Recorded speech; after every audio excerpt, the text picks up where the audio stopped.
Chapter 21. Dippy's Great Discovery.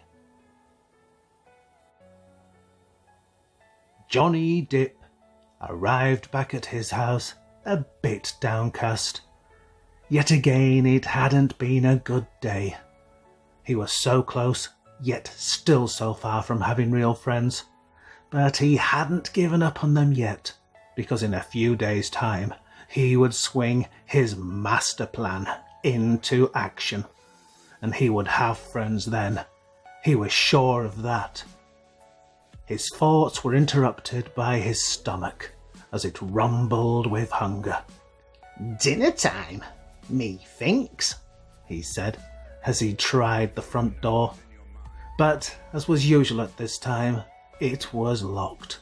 So he sauntered around the back of the house and prepared to shimmy up the drain pipe, as he always did on such occasions. The black-painted cast-iron drain pipe was rusting slightly, and in the recent heat the paint had started to flake and crumble away. Nevertheless, he shimmied up it quickly, and his mood started to change because, with his mother being out, he knew there would be no bullying or ridiculing this evening. So he chatted happily to his invisible friend, Jim.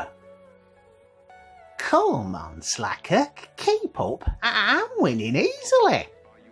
Jim was catching up fast, but yet again, bad luck struck. A big chunk of the paint fell away, and Jim lost his grip and slid all the way back down to the ground. Dippy carried on climbing and hooked his foot into the well-worn alcove just below his bedroom windowsill. He then clambered onto the ledge. He looked down, and after seeing Jim was okay, he squeezed his thin frame through the unlatched window. He held it open for his imaginary friend, who had managed to pick himself up and brush himself down with no harm done. Right, Jim, let's go get something to eat." And he skipped down to the kitchen and put his favourite food on. Jam on toast. 8 slices later, and his hunger was satisfied. Dippy belched and sat back, too full to even move. But strangely, Jim hadn't touched his 8 slices of jam on toast, and they were still piled high on his plate. "Have you lost your appetite, mate?" But Jim didn't answer. "Oh, well, never mind, Jim. You can eat them later, I suppose." Dippy was getting worried about Jim. He was speaking to him less and less these days, and he didn't know why. Maybe he was sulking because he was jealous of his new-found naily friends. But he'd come around. Jim always did. Then Dippy had an idea. "I know what. Let's go have a root around while my mum's out. We'll see if we can find any proof of your existence, Jim." So off they both went, up the stairs and along the dingy beige hall, where he tapped on his mother's bedroom door just to make sure that she wasn't in there, sleeping off some drunken binge. Then, certain she wasn't, they both cautiously entered. The curtains were still drawn from the night before, so the room was half dark, with just pockets of low evening sunlight poking through. James Dean was moodily watching them from a poster on the pale pink wall, and the only audible sound was the gentle, trance-inducing ticking of the bedside clock. Dippy scooted over the springy double bed with the pink eiderdown and made straight for the bottom dressing table drawer. It creaked open, and he grabbed a dusty photo album and flicked through it. Then the personal letters, and then the usual jumble of memorabilia that was his mother's life. Jim was sat on the bed, looking very worried. He knew that Dippy was getting close to finding out who he really was, and he wasn't sure that this would be for the best, because if Dippy did find out, there was a chance that he might never speak to him again. After a few minutes of rummaging, Dippy found his mother's birth certificate, but strangely, he couldn't find his own. He then found a selection of birthday cards. Some were to him, but they weren't any from Jim. He placed them all neatly back and exactly as he'd found them, sighed and lay back on the bed and stared at the cracks in the ceiling and thought for a while. Oh, well, Jim, there's not a sign of you anywhere. But I'm not going to give up that easily. Not on your Nelly. For purely selfish reasons, Jim was relieved. He was about to speak, but was interrupted as Dippy sat back up to push the drawer back in, as the search of that area was now complete. He lazily pushed it in with his feet, but the drawer fell off its runners with a clatter, and then it refused to budge. Oh, bloody hell, I've done it now. She's sure to find out I've been in here. Quick, Jim, get hold of the other side and we'll pull it out and try and refit it. They yanked the drawer out between them, but Jim didn't have a grip on his side and it crashed to the floor. Jesus Christ, Jim, quick, pick it up. But before Jim could move, Dippy caught sight of something hidden at the back, underneath where the drawer should have been. Oh, wait, Jim, leave it. I've spotted something. It was a round biscuit tin with a stained and faded Coach and Horses picture on the lid. Sensing he was close to a major discovery, he leaned under the drawers and hauled the surprisingly heavy tin out into the open. Dippy's heart began to race. Somehow he knew he'd found what he'd been looking for. You knew about this, didn't you, Jim? And you never said a thing. Shame on you. But again, Jim did not reply. He just shrugged his shoulders. Dippy flipped open the metallic biscuit tin lid, and he could hardly believe his eyes. A pile of fresh-looking letters greeted him, and he grew even more excited.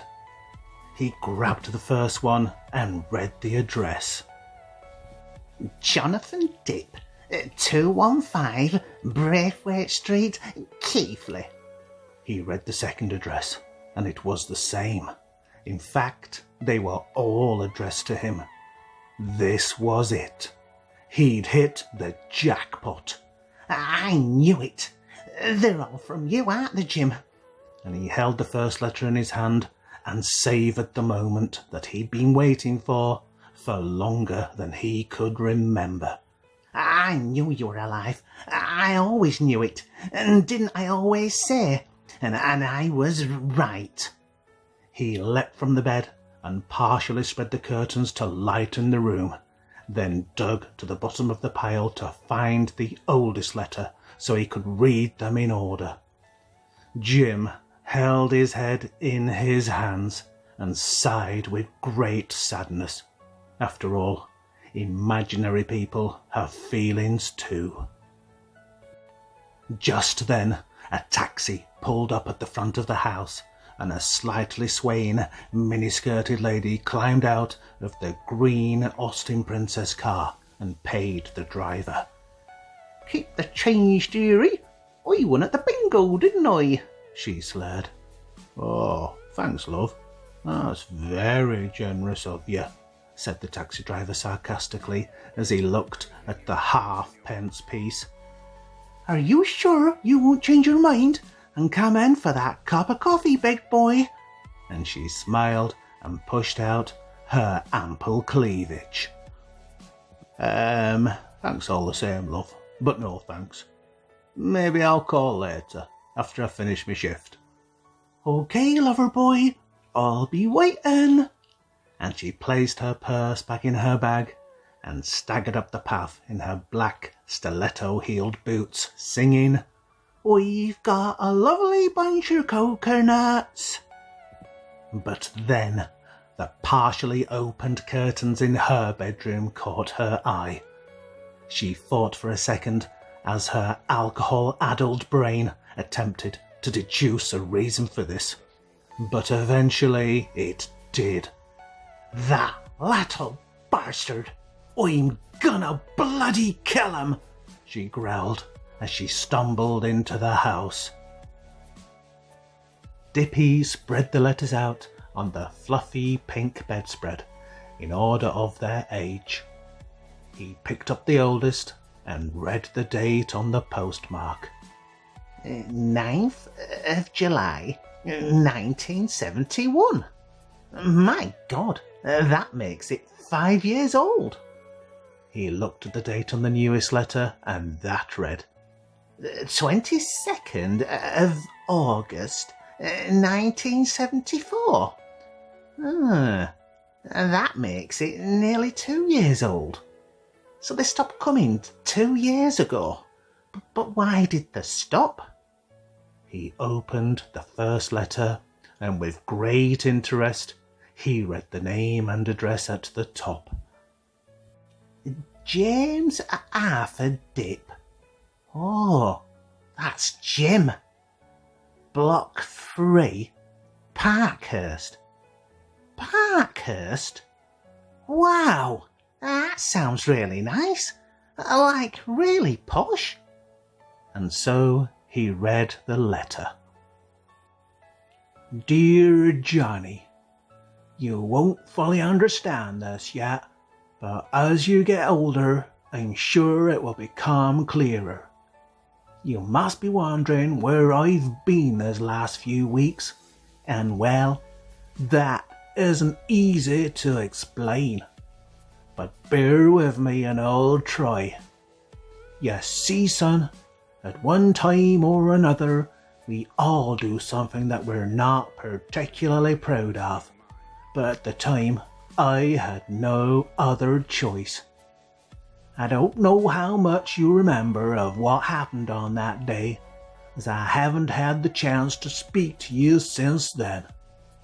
God knows though, son, I remember every second of it, right down to the minutest detail, and I'm forever reminded of it in my worst nightmares. I don't condone what I did, but I don't regret it either. Your mother and I had our differences in the past, but we always managed to sort them out, one way or another. But towards the end, because of her problem, things became increasingly strained, until the inevitable happened. But I don't need to tell you about that, do I, son? Tell me about what, Jim? I don't remember. I don't remember any of it. What did you do, Dad? What did you do that was so bad? And his mind ached as he tried to recall the blotted out memories. But the harder he tried, the more he seemed to forget. So he read on. Anyway, son, I don't want to dwell on the past. What's done is done. So let's look to the future. Our future. I won't be in here forever, but whilst I am, I'll write to you every week, and I'll tell you about all the things that we'll do together when I'm out of this. You little bastard! The bedroom door swung violently open, and Dippy's mother strode in and made straight for him. He froze with shock and couldn't avoid the stinging fist that caught him at the top of his eye socket. He reeled back with the force of the blow and fell heavily against the bedroom wall. I should have bloody well done this years ago. I should have known you'd find them, the sneaky little rat that you are. And she gathered the letters together.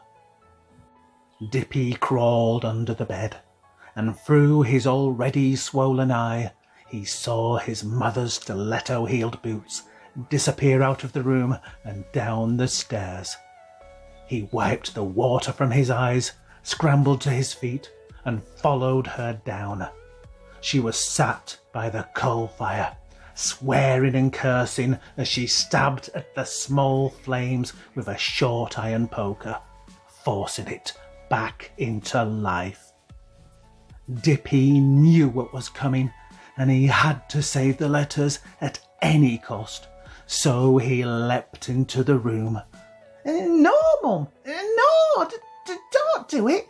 Please, Mum, they're mine, he pleaded. But even before he'd finished his sentence, she'd swung around and caught him squarely on the underside of his chin with the red-hot poker. This is my house, and everything in it belongs to me, including these letters. This'll teach you, you little rat bag. Dippy covered his head in readiness for the inevitable violent onslaught. But even after several seconds, it didn't happen. He peered out from behind his shaking hands to see that his mother had collapsed into a drunken stupor and lay in a heap on the rug. The flames now roared and spat from the fire, but worst of all, there was no trace of the letters, just blackened, smoking ash scattered around the tiled hearth. Dippy knew that they were gone forever, and he collapsed on the floor in floods of tears. How could you, Mum? How could you? Oh, why would you do such a thing? They were all I had to remind me. And blindly, Dippy reached out for the iron poker and curled his fingers around the handle and gripped it tightly. So tightly that his hand shook violently. How could you? How could you? He wailed as he raised the poker high above his head. All the years of searching for answers were lost. His only reason for living had been taken from him just as he'd found it. He was poised, ready to strike. How could you, Mother? They were all I had. They were all I had. They were all I had. Ah! He shrieked as the conducted heat from the burning rod of iron singed his skin. He dropped the poker, and it rattled around the fireplace and rolled away, out of his reach. Johnny Dipp crawled away to a darker place, and he cried until he could cry no more.